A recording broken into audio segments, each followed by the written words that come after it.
Toi, tu regardes Emily in Moi, Paris? je te connaissais, cette Ça, histoire. c'est un mensonge.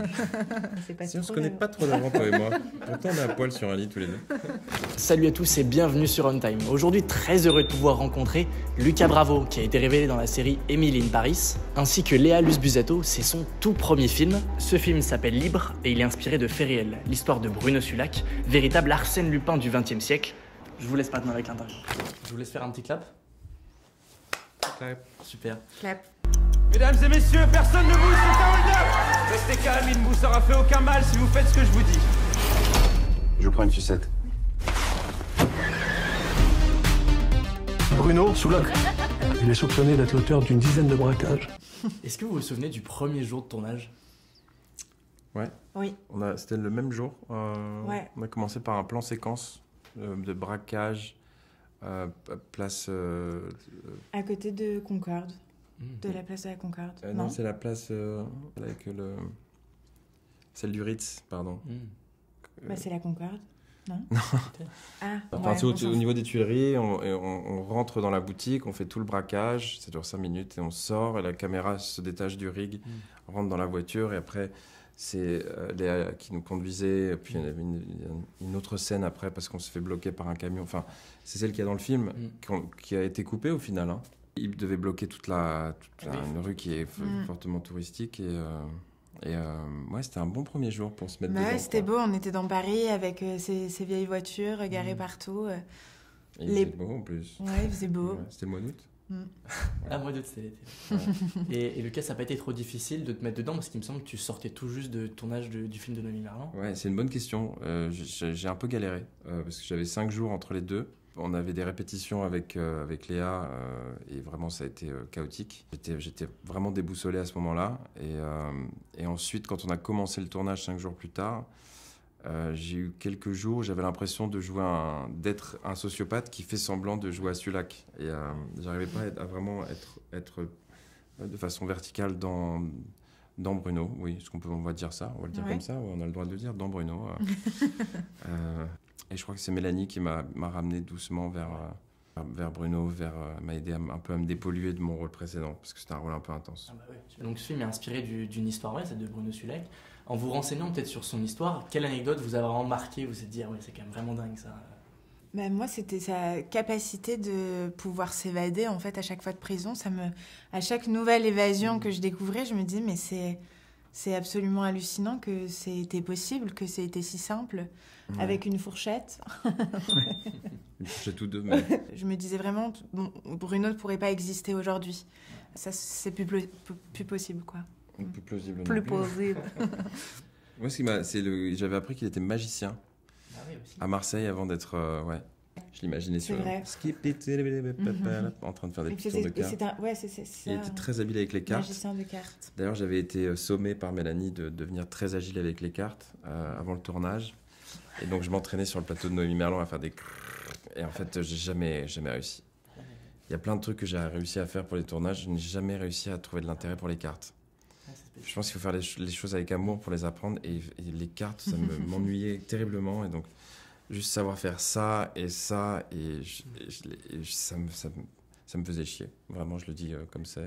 Donc, je suis arrivé le jour du tournage et elle m'a dit, alors là, c'est la scène où tu vas un petit peu jouer avec les cartes et tout. Je sais pas.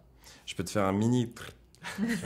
Et est-ce que la coupe de cheveux aussi, ça veut dire quelque chose du personnage, vous pensez? Ouais, grave.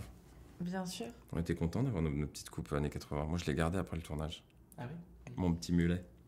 Maintenant, bien sûr, c'est important de trouver une coupe, ça raconte quelque chose qu'on n'a pas forcément à prendre en charge du coup, on peut se baser sur autre chose aussi. On a cherché avec Jimmy, le coiffeur, qui a trouvé cette chose très rock, sauvage, mais en même temps structurée.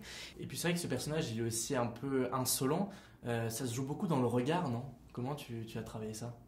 Oh, ça c'est de nature. L'insolence du regard, c'est vraiment... je me lève le matin et... Oh, waouh! Pour qui te prends-tu? Fallait qu'il soit charmant et il fallait aussi qu'il y ait une part de danger. Et en fait, on a fait cette scène du supermarché de braquage. C'était le premier braquage du supermarché qu'on jouait. Et je me souviens, je prends la sucette et je parlais un peu avec les caissières. Et Mélanie me prend à part, me dit « Ok, on sait que tu peux être charmant, ça on l'a compris, d'accord, mais maintenant, montre-nous le danger. C'était quand même un brigand. Ouais. Il y avait une part de noirceur, il y avait pas de la violence, mais il y avait un truc quand même inquiétant, quoi, parce que, qui fait que les gens s'arrêtaient. Et je suis parti dans une noirceur. On a tous une part de noirceur, on a tous des traumas, des ambiguïtés, tout ça. Et je suis allé ressortir un petit peu de boue. Et je suis parti dans ce truc-là. Et après, je sais pas, le regard, c'est pas trop à moi de en juger, mais il y avait certainement quelque chose qui vivait derrière les yeux à ce moment-là. Et c'est vrai que ce personnage, il a un petit shot d'adrénaline à chaque fois qu'il vole, quoi, qu'il fait ce braquage. Est-ce que vous aussi, quand la caméra s'allume, c'est quelque chose que vous avez en tant qu'acteur? Un petit shot d'adrénaline? Non, c'est plutôt une descente d'organes quand la caméra s'allume. Mais C'est vrai. moi, c'est plutôt le sentiment d'illégitimité, même si j'aime pas le mot légitime, parce qu'on n'est jamais vraiment légitime de quoi que ce soit, ou illégitime. Mais c'est dur de se sentir, de pas avoir un petit syndrome de l'imposteur quand on est... Ouais. Quand on est entouré d'acteurs talentueux, quand on a Mélanie Laurent derrière la caméra. Donc moi, c'est plus de l'angoisse. De l'angoisse? Ouais. Ouais. Non, moi... Moi, je m'éclate. Moi, c'est cool. non, mais oui, de l'adrénaline, bien sûr. Après, c'est sûr que dans l'adrénaline, il y a de la peur aussi, mais parce qu'il y a quelque chose qui va être capturé, quoi. On a mis tout en place et maintenant, action, c'est à nous de dessiner ce moment, d'en faire quelque chose. Et on peut tout en faire et il existera au final et il sera capturé. Donc oui, il y a une forme d'élan et d'imprévu qui est très galvanisant. Il y a quelque chose d'étrange dans le fait que ce soit un peu éternel, quoi. Bah ouais.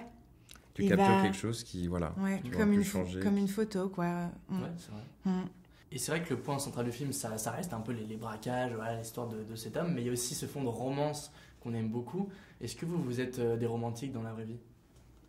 Ouais. Oui. Je pense qu'il faut être romantique, c'est important. Sinon, c'est pas drôle. Bah oui. À quoi ça sert tout ce qu'on fait là? Ça sert de se lever le matin, de se mettre dans le dur. Bah oui, bien c'est sûr. pour pas mettre un peu de romance sur tout ça. En plus, sur le tournage, ça devait vraiment être sympa avec le cadre et tout ça qui allait. Ça Ouais. devait être sympa à tourner. Il y a un petit moment, quand on était à Nice, avec nos petites coupes, nos petites tenues, notre équipe de choc en plein été. On hallucinait un peu. Ouais, on s'est dit vraiment, c'est sublime de faire ce métier, dans ces conditions en plus.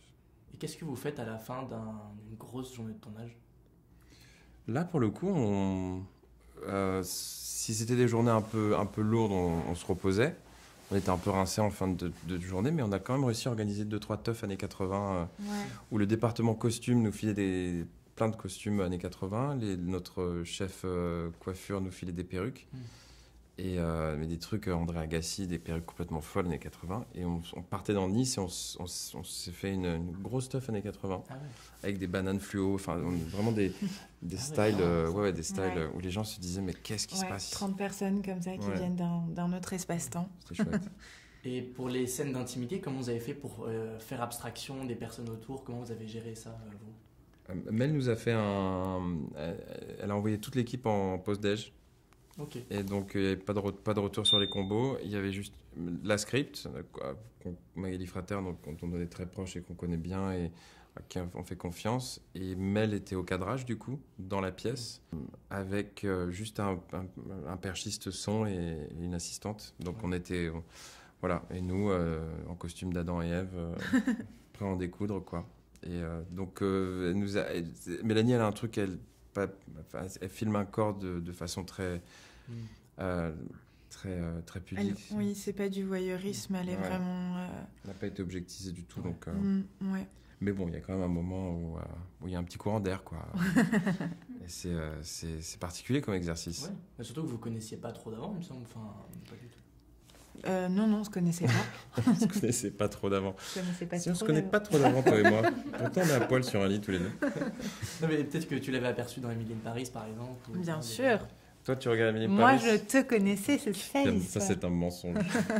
Toi qui viens du théâtre, tu regardes ces supercheries. Non, mais j'avais entendu parler de toi, quoi. Juste dire. Mais oui. Non, mais après, c'est comme pour tout. Finalement, une scène d'intimité, c'est une scène... tout est intime aussi quand on joue, je crois. Quand on doit aussi traverser des grands moments d'émotion. La colère, c'est intime. la joie, c'est intime aussi, si on est dans la vérité. Donc, moi, je crois que je sépare pas trop. Je sépare pas ces choses-là. En tout cas, j'essaye de pas en faire un sort. J'essaie de me dire que c'est dans ce même endroit-là. C'est beau, ça. J'essaie de pas en faire un sort. C'est vrai. C'est très joli, ça. Mais c'est, je trouve, une belle phrase pour finir. Ouais, j'essaie de pas en faire un sort. Bon, génial, merci à vous. Hein. Merci à vous.